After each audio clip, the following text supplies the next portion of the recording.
what you were seeing on both of those picks. I know that first one might have been a little miscommunication with Dan, but just if you could give us any insight on those two moments. The first one, like you said, a little bit of a miscommunication with Dan. Third down, they brought a blitz. It's nothing that he did wrong. It was more so on me kind of being impatient. I was thinking that he was just going to turn around a few yards before he did. I mean, like you said, it was a miscommunication. But I take fault on that. I can't throw it if he's not looking yet. And then the second one was just dumb. Like, I didn't have to force that to Meek, especially first down, first play of the drive. Should have just thrown it to LeQuint in the flat, make 5-6 yards. But shouldn't have forced that one. Arande's been double-teamed in pretty much every game he's played over the past few seasons here, but today it seemed as though there was a little bit of extra attention on him even compared to that. What did you see in terms of the coverage that Gadsden faced? Yeah, I mean, obviously he's a great player, and they did a good job of trying to take him away. I feel like pretty much every time I went to go look for him or throw him the ball, he was, some way, shape, or form being doubled.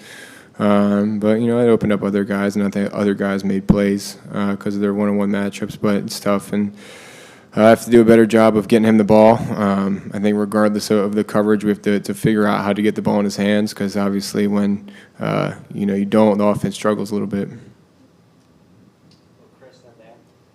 Kyle, it looked like there were a few more plays in the first couple of games where maybe you threw it and you were expecting the guy to break off a little sooner. How much of that was like their pass rush, and how much more did you feel that than the previous couple? Yeah. I feel like today, more than anything, we were stopping ourselves just with, dumb mistakes that, wasn't necessarily anything they were doing. It was just things that we were doing. And, it's uncharacteristic of us, but, I think ultimately that, showed its face a little too much today. And I think that when you're misfiring and I'm not necessarily on the same page as the receivers or the protection isn't great, like whatever it is, we obviously have to get it fixed because it wasn't good enough.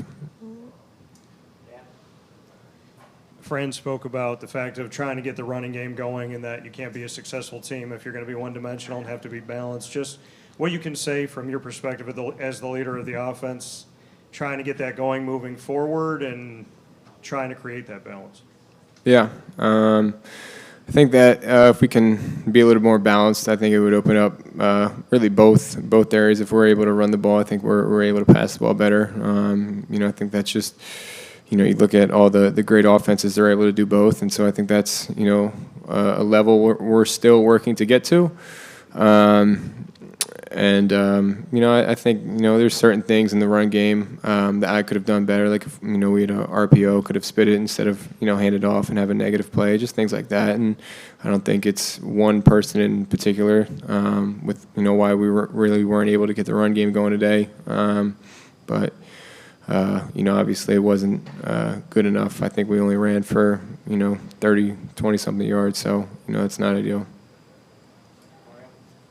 Fran said it came down to physicality. How would you assess what this game came down to? I think that's an accurate statement. They played hard. We knew that coming in, that they were going to play hard on film, watching them. And I feel like, like I was just talking about it, we didn't necessarily run the ball that well. They're physical on the perimeter too. We had some plays where, I felt like, I could have thrown it a little better, but, you just have to kind of fight through some of those contact, physical routes. But I think that's an accurate statement. Well, we're joined by Devin as well, so direct any questions you want towards him. We're going to start right there in the third as well. Kyle, you had a pretty good rushing touchdown. The offense was struggling running the ball. Is there more room in your game to run the ball? Is that something that could be possibly part of this offense going forward? I think so. I'm willing to do whatever it takes to win. And if the quarterback's able to run and the running back lead blocks, you get an extra hat in the box. And so, I think we'll look at the film and assess. And if that's what it needs to be, that's what it needs to be. Kyle, just your second loss as a starter in college. What did you learn last year about yourself after the loss to Michigan, and how will you use that to help you move forward from tonight's result? Yeah, I mean, losing isn't fun, and everywhere I've went from, middle school football to high school to college, I've, won at all three levels, and, this sucks. I mean, it's the only way I can put it.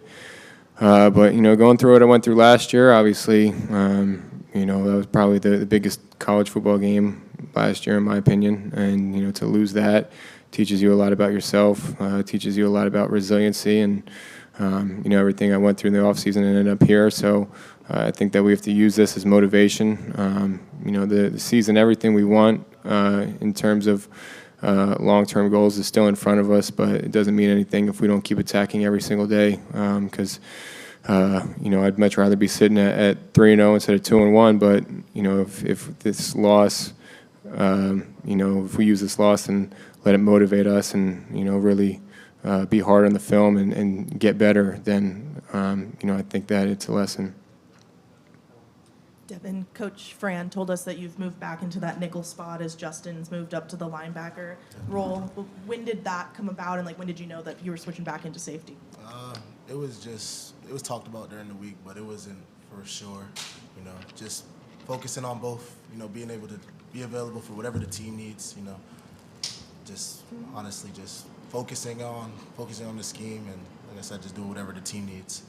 Is that just based on your guys' personnel or what Stanford was showing you guys? I would say personnel and make sure both. Go back here in the third row.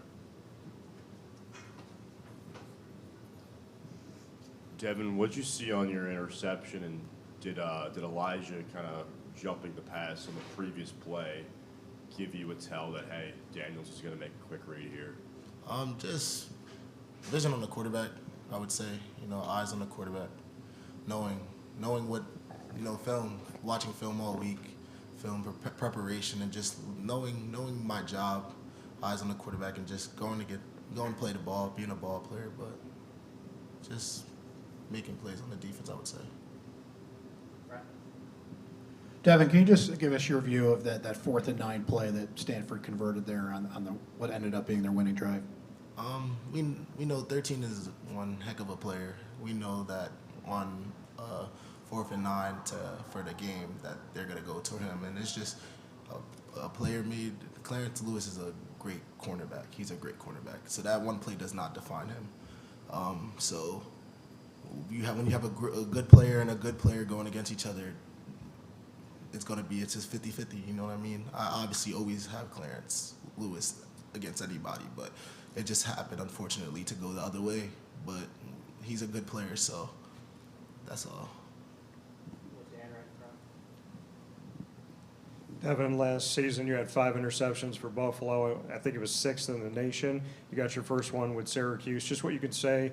I know you talked about the play a little bit, but just what it means to you to get that one in orange now, and some of those positive defensive moments that you can take from today despite the loss. There's a lot of positives, but there's also a lot of negatives that we have to take. We call going to the doctor, going to see what we messed up and what mistakes we made. Interception is just one. It's not really anything. It's, what I'm saying, it's just a play on the defense just to get us up. But at the end of the day, it's just you got to keep making more plays. There's more plays that I could have made out there. I could have had more interceptions if I just go back and see where I made those mistakes at, and so I can be better for the defense. Last two for these guys. We'll start right here in the third row and then finish off with Mario and back. Kyle, you were able to connect multiple times with Darryl Gill on that final drive and 4 times throughout the game. How important is it for you to connect with the entire offense, especially when you have guys like Gadsden that are being doubled throughout the game? Yeah, I think Gil played a really good game. I think the first play of that last drive we had, he took a short throw and got us a first down, and then the big 3rd and long, being able to kind of fill that window there and sit in the window and get a conversion. That was huge, obviously, given the moment. And I think, like you said, when they're trying to double OG and take him away, it opens up other guys to make plays. Last one for the podium, guys. Mario. Sorry about that. I had to focus the camera. I apologize. Do you feel Stanford was wearing you down at times, Devin? And if so, why? I just feel like they out physical us. We didn't come to play how we are as a defense. We're way more physical than we came out today, and that just showed, as you can see. But like I said before, previously, we just need to go to the doctor and see where we need to pick up the mistakes that we had, because that's not the defense at all that we showed today. We have a lot more in the tank, and it's just they outplayed us. They're a good team, physical and disciplined team, and they just came out here and out physicaled us today. So we just go back and see the mistakes. We definitely could be better in a lot of areas. Thanks, Kyle. Thanks, Devin. A few more guys.